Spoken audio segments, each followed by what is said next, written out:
A gravação. Olá, senhores, olá, senhoritas, muito bem-vindos, muito bem-vindas a mais uma videoaula aqui no canal. Dessa vez, uma aula de literatura, dando continuidade aos nossos estudos sobre os Lusíadas. Nessa aula em questão, nós iremos para o terceiro episódio mais importante, que é o episódio do gigante Adamastor. Esse episódio, ele se encontra, como você já vê aí no slide, ele se encontra no canto quinto do livro Os Lusíadas.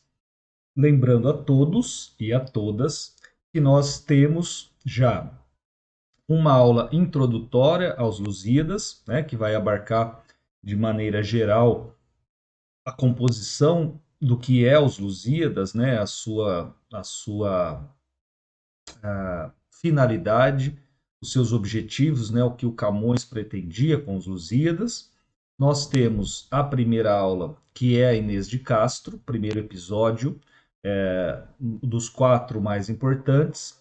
Nós temos a segunda aula, que é do Velho do Restelo, lá do livro não, do canto, do canto terceiro, e do canto quarto, desculpa, Inês de Castro, que é o do canto terceiro. E agora nós iremos a discussão, interpretação, análise, enfim, do gigante Adamastor. Essa escultura, né, como vocês podem ver, de Júlio Vaz Júnior, de 1927, se encontra lá em Portugal. Né? Então, dá para a gente perceber, tanto os outros episódios, né, eu sempre faço questão de começar com alguma pintura, com alguma escultura, porque elas facilitam a nossa compreensão depois daquilo que está escrito em palavras, digamos assim, né? Então aqui do gigante Adamastor você já consegue perceber o tamanho dele frente ao homem.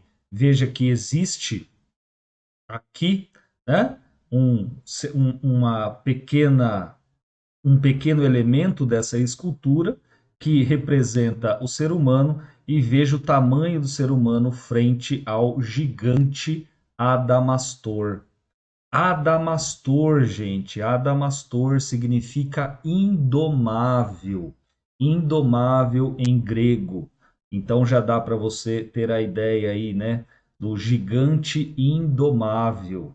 Né? Só que, como nós já sabemos, ou quem não sabe, saberá ao longo dessa aula, que Adamastor, ele deixou de ser tão indomável assim, né? Ele abre as passagens marítimas para Portugal, certo? Bom, então deixando aqui a nossa primeira vista, a nossa primeira impressão aqui do gigante Adamastor, vamos efetivamente para o seu, onde ele se apresenta, né? Tal como nas outras aulas, eu enumero aí, eu coloco de onde foi tirado, né? Ou seja, em que local exatamente está o episódio do gigante Adamastor. Nesse caso, ele se encontra no canto quinto, entre as estrofes 37 e 60. 37 e 60. Então, moçada, para a gente começar a nossa conversa, é bom nós termos em mente o seguinte: esse diálogo ele está se passando, ele está ocorrendo depois do Vasco da Gama e o seu séquito ter conseguido cruzar ou ter conseguido dobrar o Cabo das Tormentas. O Cabo das Tormentas. O Cabo das Tormentas, né, geograficamente, ele mudou de nome, ele agora é cabo chamado, né, de Cabo da Boa Esperança, que é aquela última parte aqui da costa, né, africana e que depois dará, uma vez dobrado esse cabo, uma vez conseguido ultrapassá-lo, nós temos, entre aspas, evidente, livre acesso para as Índias, né? Os portugueses teriam aí livre acesso para as Índias, seria então aquele ponto geográfico de maior dificuldade de ser ultrapassado. É importante lembrar também, antes da gente entrar aqui, né, para alguns fatores históricos, ou seja, lá na primeira aula eu comento com vocês que os Lusíadas ele tem como personagem principal o povo português, né? Esse povo português ele é unificado, ele é identificado, ele é reduzido à figura de Vasco da Gama. Então nós temos que tomar cuidado porque os Lusíadas ele trabalha com essas duas frentes, quer dizer, há uma frente mitológica, mas também há uma frente histórica. E dentro do ponto de vista histórico, o Cabo das Tormentas ele já havia sido contornado, ele já havia sido, portanto, dobrado por Bartolomeu Dias em 1488, se eu não estou enganado. Portanto, muito antes muito antes do Vasco da Gama. É que, né, o Camões ele acaba por escolher o Vasco da Gama porque por questões mais de sucesso, né, do ponto de vista pessoal mesmo do Vasco da Gama, do que de qualquer outro argonauta aí que tinha uma certa fama dentro de Portugal. E por quê? Né? E por que essa certa fama? Porque o Vasco da Gama ele consegue sobreviver a essas expedições. O Bartolomeu Dias ele morre, né? Ele consegue dobrar o Cabo da Boa Esperança ou o Cabo das Tormentas e morre. Num segundo momento, nós temos Dom Francisco, que era vice-rei indiano, Dom Francisco, que também consegue fazer o périplo, né? Consegue lá realizar a travessia, digamos assim, do Pacífico e do Índico, e só que também ele morre. E nós temos também uma outra personagem. Eu estou querendo lembrar o nome da família. Na verdade, foi uma família que fez essa travessia. Puxa vida, como que chama? Putz, esqueci.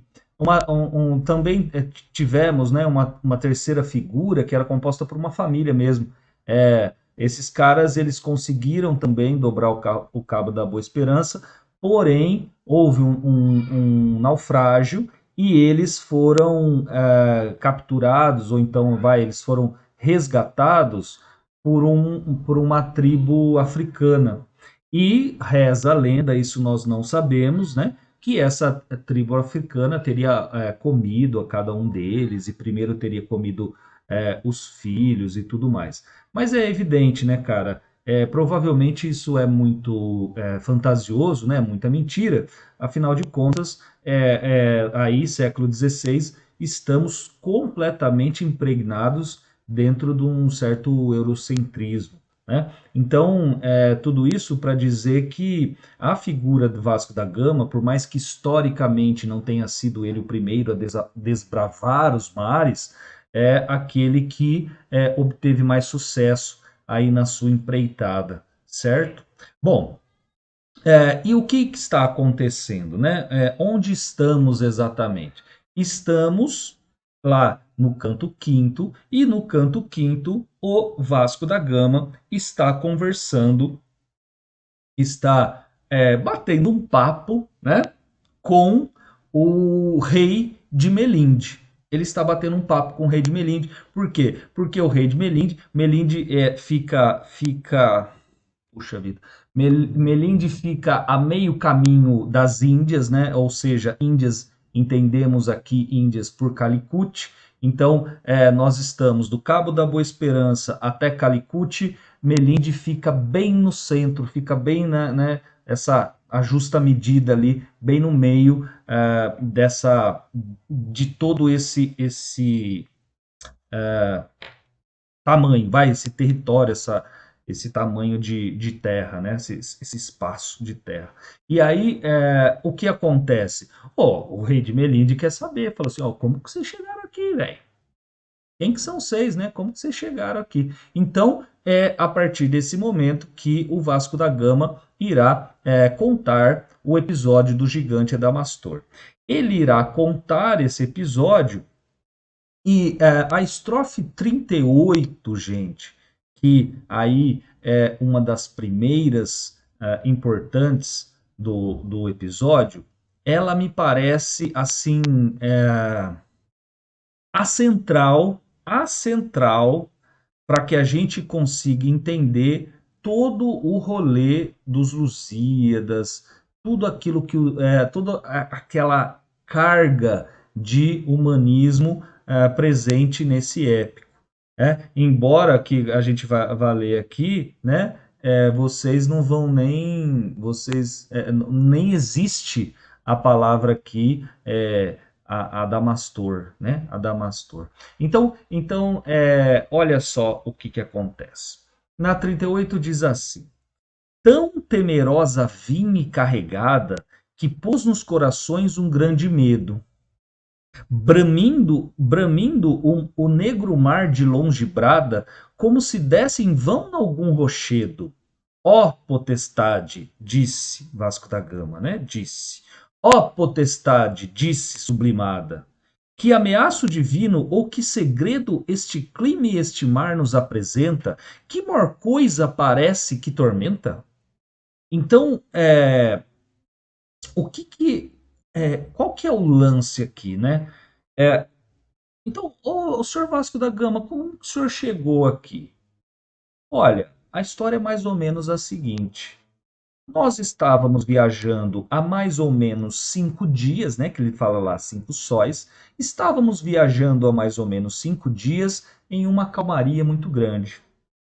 Até que, de uma hora para outra, essa ideia de uma hora para outra, ela é sempre importante, né? Quando nós falamos de místico, enfim. De uma hora para outra, o céu começou a ficar preto, começou a ventar muito, as ondas começaram a se agitar demais. E eu fiquei com medo. Eu fiquei com medo. O que será que está acontecendo? Que ameaço divino ou que segredo este clima e este mar nos apresenta? Que mor coisa parece que tormenta? Então, uma maior ainda que tormenta? Ou seja, o Vasco da Gama dada, então veja que a natureza ela se transformou, né? De uma hora para outra a natureza se transformou, e o Vasco da Gama, como aquela figura que identifica esse herói português, ele sente medo, ele se sente acuado. E veja que não é esse medo, ele não é da natureza. Por quê? Porque ele diz que mor coisa parece que tormenta, ou seja, o Vasco da Gama ele consegue identificar quando existe um perigo iminente natural. Né? Ele consegue identificar, olha só, como todo proto-cientista, né? Ele consegue identificar como um ser do Renascimento aquilo que tem explicação natural. E ali, no caso, não tem explicação natural. E não havendo explicação natural, ele fica com medo, ele fica acuado. Né? Então, é interessante isso, o papel do herói com medo. Um herói com medo. Ah, senhor, mas se é herói, ele tem que ter. Lógico que ele tem que ter medo. Só que este medo não, como nós veremos, né? Este medo não o impede do seu objetivo. Este medo, isso é o que distingue o herói dos seres humanos, né? Afinal de contas, o herói é aquele semideus. Então, é isso que vai distinguir. Ou seja, o medo é algo que serve como trampolim, né? O medo é algo a ser literalmente superado, enquanto que, né, a maioria de nós, dependendo da intensidade desse medo, nós nos acuamos, certo? Então, a hora que o Vasco da Gama faz essa pergunta, que é uma pergunta exclamatória, né? Que maior coisa parece que tormenta? Então, bom, eu identifico a natureza, eu conheço a natureza. Agora, isso aqui não é natureza, isso aqui não é normal, isso aqui não é da natureza especificamente. Existe alguma coisa para além. Ah lá. Aí continua ele. Não acabava quando uma figura se nos mostra no ar, robusta, válida, de disforme e grandíssima estatura, o rosto carregado, a barba esquálida, os olhos encovados, e a postura medonha e má, e a cor terrena e pálida. Cheio de terras e crespos os cabelos, a boca magra, os dentes amarelos. Né? Essa estrofe, essa estrofe, ela é a caracterização física daquilo que se chama de gigante Adamastor. Né? Gigante Adamastor. Então, é assim, simples, direto, todas as características físicas do gigante Adamastor se encontram aí nessa estrofe 39, certo? Então, dado isso, nós passamos à frente, certo? Porque nós temos muita coisa para falar, senão vai ficar muito extensa a nossa aula. Olha lá. E disse. Então ele aparece em toda a sua magnitude, né? Ele aparece a partir de todas aquelas manifestações da natureza. A natureza anuncia a aparição, a entrada do Adamastor. Adamastor é caracterizado fisicamente e ele vai falar o seguinte, vai se apresentar. Né? E disse, ó gente ousada, mas que quantas no mundo cometeram coisas, grandes coisas. Tu, que por guerras cruas, tais e tantas, e por trabalhos vãos nunca repousas, e navegar meus longos mares ousa, que eu tanto tempo há já de guardo e tenho, nunca arados de estranho ou próprio lenho. Então, né, ele já conhece, afinal de contas, ele é um ser, um ente divino também. Então, ele já sabe, ele falou, que vocês estão aqui, velho? Já tem tantas pessoas já tentaram passar por mim, tantas pessoas já morreram. Vocês, com essas guerras e guerras e guerras e guerras, só trazem desgosto? Vocês só trazem desgosto a seu povo? Daqui vocês não. Será que vocês não cansaram já? Que aqui quem manda nessa bagaça sou eu? Né? Bom, aí continua. Pois vem ver os segredos escondidos da natureza e do úmido elemento. A nenhum grande humano concedidos de nobre ou de mortal merecimento. Ouve os danos de mim que apercebidos estão a teu sobejo atrevimento por todo o largo mar e pela terra, que ainda hás de subjugar com dura guerra. Ó, aqui ele está contando para nós como que ele está expondo, né, ao Vasco da Gama, ele está expondo a sua trupe. Peraí, deixa eu arrumar aqui. Ele está expondo a sua trupe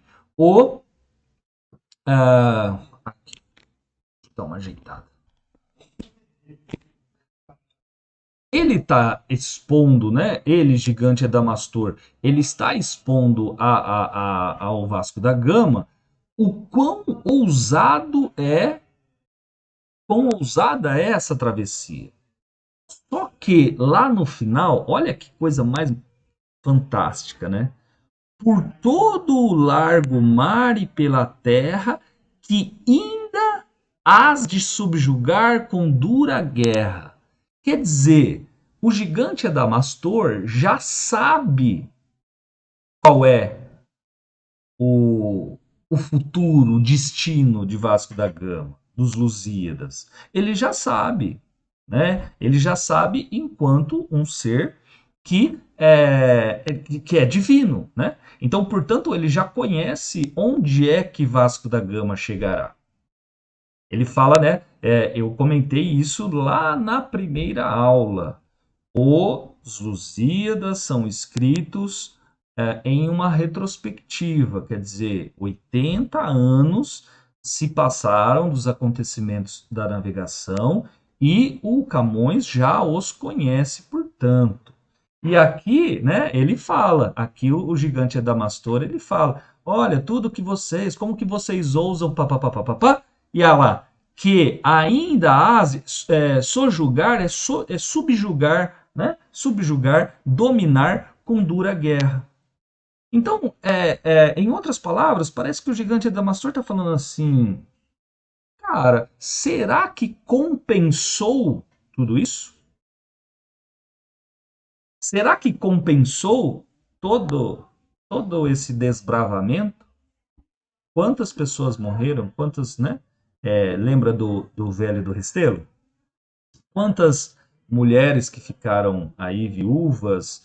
Quantos filhos sem pais? Quantas mães sem filhos? E etc, etc. Será que compensou? Pois bem, lá no 49, né? Lá no 49, tá um puta barulho aqui dos vizinhos, mas tudo bem, espero que vocês não estejam escutando. Lá no 49, o Vasco da Gama vai falar assim, o Vasco da Gama. Então a gente pula lá do 42 para o 49, o Vasco da Gama diz assim, ó. Mas ia por diante o monstro horrendo, dizendo nossos fados, quando, alçado, lhe disse eu. Então, o Vasco da Gama, o gigante Adamastor, só está vaticinando lá contra o povo português. Até que aquele medo inicial ele começa a servir como trampolim ao Vasco da Gama. Olha que interessante, gente. Lhe disse eu: quem és tu? Que esse estupendo corpo certo me tem maravilhado. Divino, velho. É lindo o seu corpo. No sentido mesmo de grandioso, de monumental. Mas quem é você?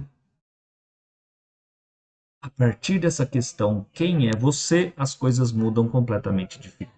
Ó, dizendo nossos fados quando alçado é ereto, né? Olhei lá, falo assim, seu filho, né? Quem é você? Então, veja que lá no início, Vasco da Gama está com o Fioba apertado. E aqui não. Aqui ele já se estabelece enquanto homem, enquanto herói. Né? Então, quem é você que este estupendo corpo certo me tem maravilhado?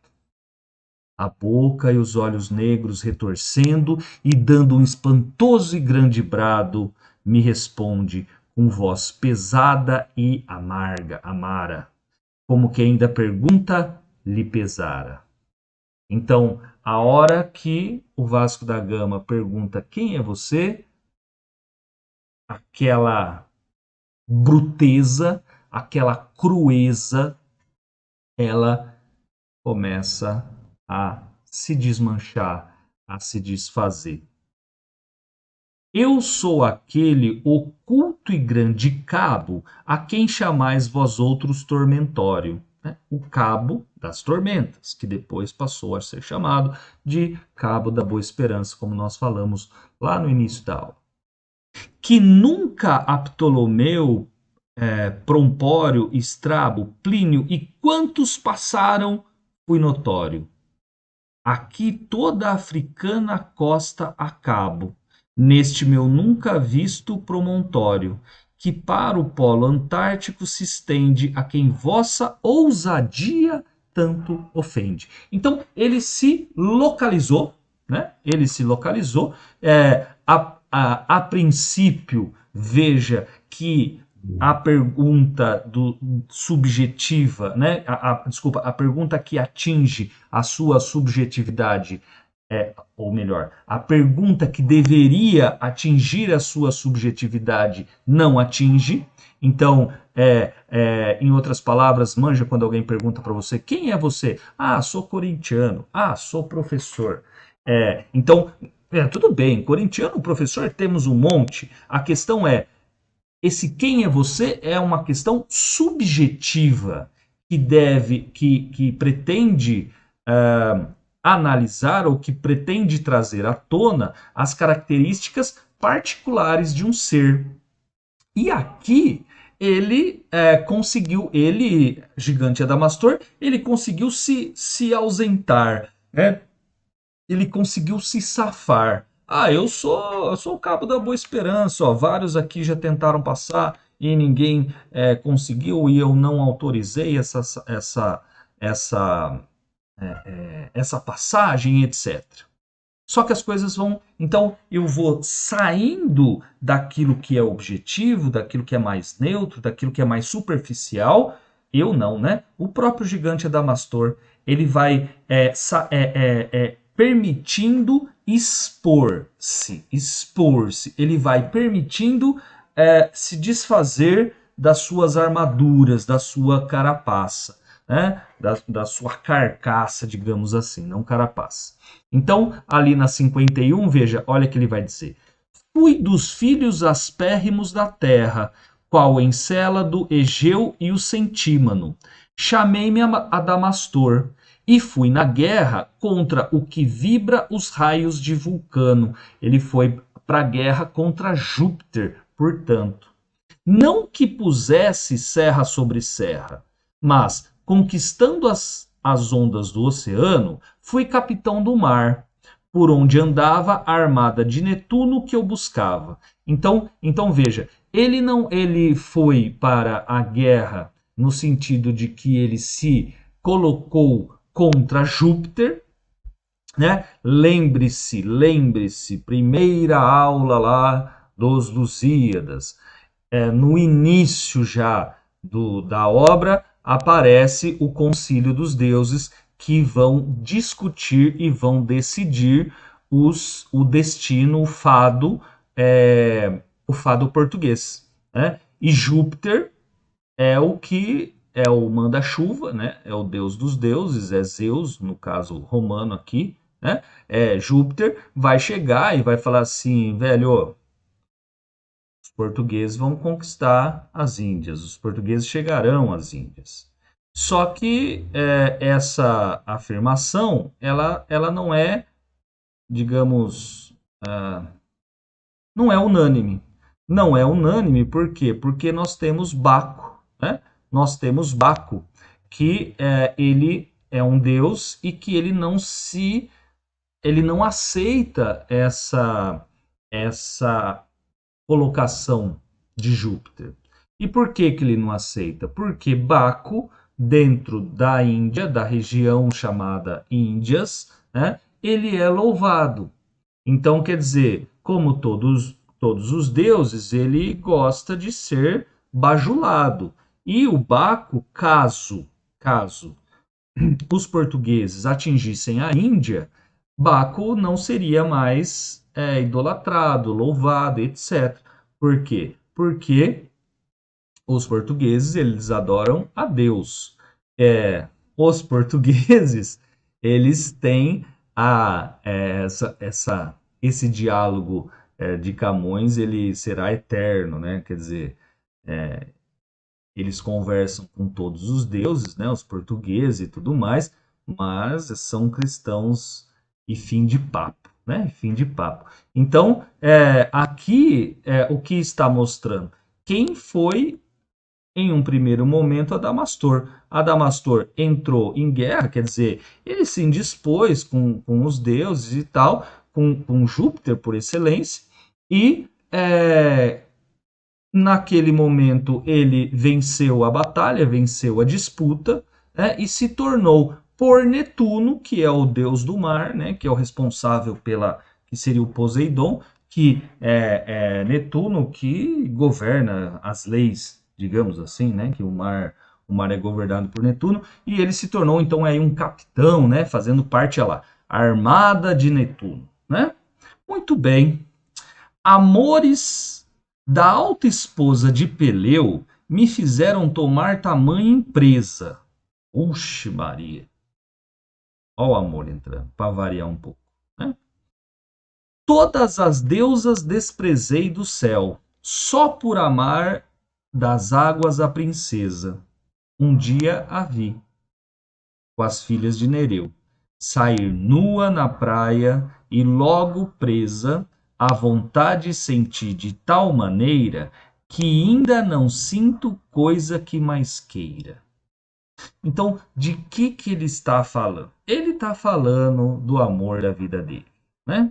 Ele está dizendo o seguinte: quando eu me tornei um dos um que fazia parte da armada de Netuno, eu vi a, como ele diz aqui, a princesa das águas.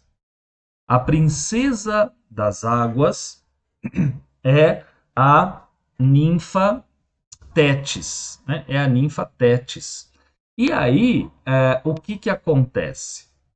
Ela, ninfa, ele a vê nua, ela é uma ninfa dos mares, isso significa o quê, gente? Que ela vigia, né? Que ela ela vive nos mares, né? Ela protege os mares. E aí, muito bem, olha lá, chega lá, e eu a vi nua. Nossa, a hora que ele a viu nua, né? Errou. A hora que ele a viu nua, ele ficou doido. Ele falou: eu quero essa mulher de qualquer jeito, né? Eu quero essa ninfa de qualquer jeito. Aí, bom, o que acontece? Janécio, já da guerra desistindo, uma noite de Dores prometida, me aparece de longe o gesto lindo da branca Tétis, única, despida. Como douto corri de longe, abrindo os braços para aquela que era vida deste corpo, e começo os olhos belos a lhe beijar as faces e os cabelos. Então, eu pulei aí da 52 para 55, vamos fazer a ponte. O que aconteceu? Então, até a 52 está aqui Adamastor mostrou, né, ao Vasco da Gama o amor que ele sentia por Tétis. Só que, gente, Tétis não queria esse amor, não desejava esse amor, né? Diz assim, mas, né, a Doris, que é falado ali, é a mãe de Tétis. E aí o Adamastor fala assim: olha, se eu não tiver a tua filhinha a gosto, eu terei a contragosto, eu terei a força. Pegarei nas armas e farei o diabo, mas eu quero a sua filha. Você pode me ajudar nisso? Você vai me ajudar nisso? E Doris faz o quê? Fala com a filha, fala assim, ó, a Damastor tá afim de você. Aí ela fala, não, que amor, né? Tem uma partezinha que eu pulei aqui, que ficou bem famosa, que amor que pode suprir, que amor de ninfa pode suprir o amor de um gigante. Quer dizer, né, dá essa ideia mesmo de incompletude. Por mais que uma ninfa possa amar, ou por mais que qualquer pessoa possa amar um gigante, o amor de um gigante, ou a necessidade pelo amor de um gigante é sempre descomunal perto dos outros, né? Perto daquele que dá o amor. E aí, então a Doris entende, fala assim: não, minha filha não quer. Bom, mas eu vou dar um jeitinho. Aí Doris vai, conversa com o gigante Adamastor e fala assim: olha, tá tudo resolvido, viu? Tá tudo resolvido, pode esperar que à noite ela irá encontrá-lo. Doris, mãe de Tétis. Doris também é uma deusa, Doris também é feiticeira, e o que vai acontecer é esse aqui. Então, olha lá, aparece, né? Me aparece de longe o gesto lindo de Branca Tétis, única, despida. Então, O gigante Adamastor, convencido por Dóris que não precisaria fazer guerra, não precisaria fazer nada, ele fica só esperando a sua princesa do mar aparecer. E ela aparece nua. Oh, delícia, né? Olha o que acontece. Ó, oh, que não sei de nojo como o conte. Quer dizer, eu vou contar um negócio, mas eu tô com uma vergonha, né? Esse nojo é vergonha. Eu tô com uma vergonha de falar o que aconteceu. Ah lá. Ó, oh, que não sei de nojo como o conte, que, crendo ter nos braços quem amava, abraçado me achei com um duro monte, de áspero mato e de espessura brava, estando com Penedo fronte a fronte, que eu pô-lo rosto angélico apertava, não fiquei homem não, mas mudo e quedo, junto, caído, e junto, desculpa, não fiquei homem não, mas mudo e quedo, e junto de um Penedo, outro Penedo. Deu para entender o que aconteceu, né, mano? Ele foi lá, apertou Tétis e era uma imagem. Doris, a feiticeira, ela fez uma imagem da filha. Essa imagem da filha ele projetou num penedo, num rochedo. A hora que o gigante Adamastor foi lá e começou a beijar-lhe os cabelos, a lhe beijar as faces e os cabelos, ele se deu conta de que aquilo era uma rocha, um penedo, e mais, de que ele havia sido transformado em um penedo. Eram já neste tempo, meus irmãos, vencidos e em miséria extrema postos, e por mais segurar-se os deuses vãos, alguns às vários montes sotopostos. E como contra o céu não valem mãos, eu, que chorando andava meus desgostos, comecei a sentir do fado inimigo, por meus atrevimentos, o castigo. Então, é interessantíssimo essa estrofe 58, por quê? Porque o gigante Adamastor, ele começa a refletir sobre o que ele quis fazer, sobre a sua intenção, e se entende enquanto alguém que fez algo errado. O fato de querer a força, o amor, de sei lá quem quer que seja, no caso Tétis, é algo errado, não é algo certo. E isso é, foi trazido à mente, à consciência do Adamastor, no momento em que ele se transformou nesse rochedo. Então ele começou a entender, olha lá, ó, comecei a sentir do fado inimigo, né? Então, de um destino contrário aos seus desejos, enfim, por meus atrevimentos, o castigo. Então ele foi castigado por ter desejado um amor que era um amor à força, né? Converte-se-me a carne em terra dura, em penedos os ossos se fizeram, estes membros que vês e esta figura, por estas longas águas se estenderam. Então todo o cabo lá, todo o relevo que compõe o cabo das tormentas ou o cabo da boa esperança. Enfim, minha grandíssima estatura neste remoto cabo converteram os deuses, e por mais dobradas mágoas, me anda Tétis cercando estas águas. Ora, gente do céu, que coisa mais linda, né? Então, o que acontece? O cabo Adamastor se transformou no cabo da Boa Esperança, e a sua amada, que é uma ninfa dos mares, o rodeia. Está em constante. é, Está na sua constante presença. Só que ele não pode se movimentar, né? Ele está duro, ele está parado. E ele entende que ele fez algo errado. Gente do céu, né? O episódio ele termina aí. Vocês viram que eu dei uma ênfase muito mais no aspecto, digamos, filosófico do que da importância do Adamastor e menos no sentido histórico. O que eu quero dizer com isso? Eu quero dizer que a análise aqui feita, ela pretende que ela tem, né, teve como pretensão que você tenha conseguido entender o lance entre natureza e humano, entre uma natureza que deve ser, ou melhor, que é pelos portugueses constantemente subjugada, né?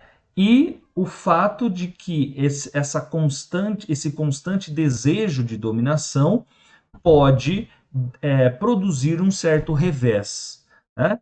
Como eu já disse, Camões já sabia desse revés, né? Ele já conhecia esse revés. E que revés foi esse? Foi uma má administração política, uma má administração pública, foi um gasto exorbitante que, no século XVII, fez com que Portugal voltasse ao domínio espanhol, né? E que devesse até a alma, né, aos ingleses e tudo mais, historicamente falando. Agora, o interessante é essa relação que acaba por existir, que acaba por aparecer da própria de um próprio sujeito, né, que está começando a surgir, da ideia de um sujeito que está começando a surgir. Então você veja, você tinha Adamastor, né, chamado que significa em grego indomável, né, indomável. Na verdade, ele se mostrou um humano. E por quê? Porque ele era humano. Só que ele tentou romper com a sua humanidade. Ou seja, quando ele, Adamastor, rompe com a sua humanidade, quando ele tenta à força o amor de alguém.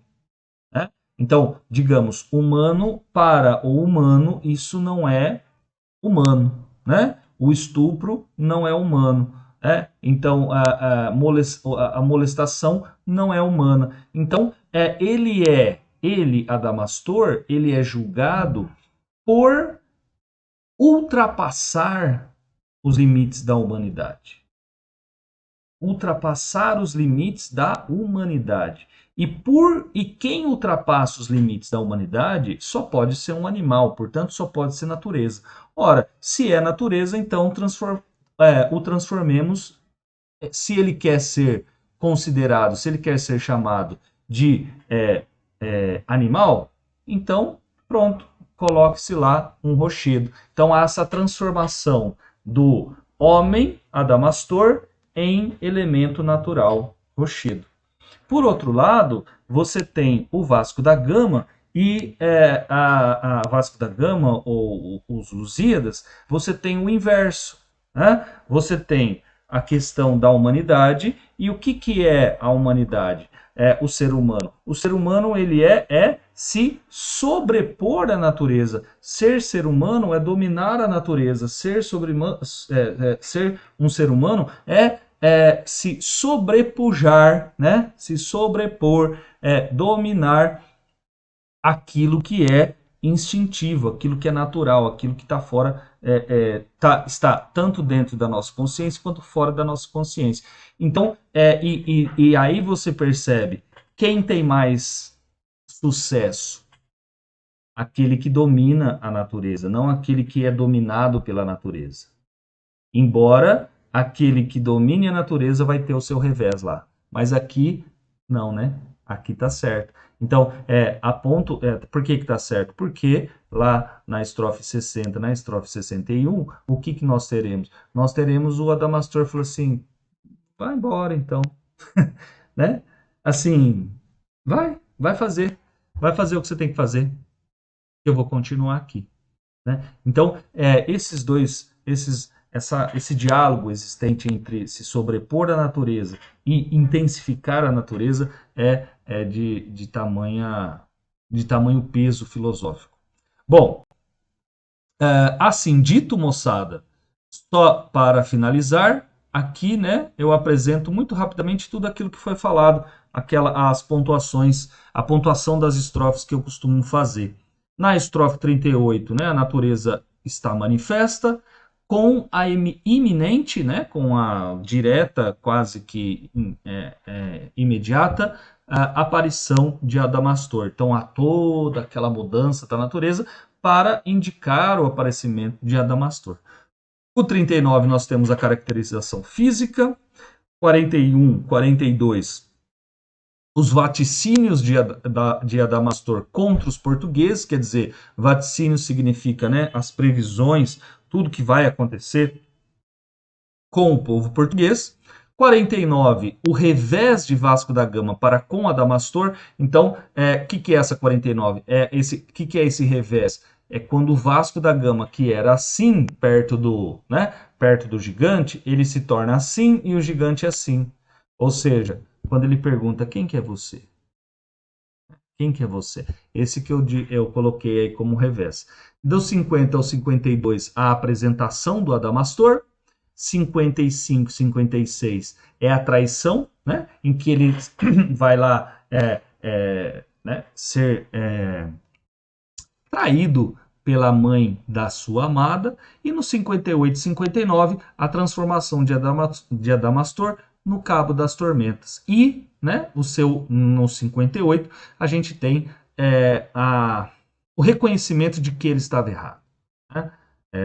Então, já que o Senhor, né, dizem os deuses, já, Senhor Adamastor, se o Senhor quer ser um ser da natureza, um animal, que assim seja. E aí foi transformado no Cabo das Tormentas e, por assim dizer, é tocado infinitamente, constantemente, ininterruptamente por Tétis.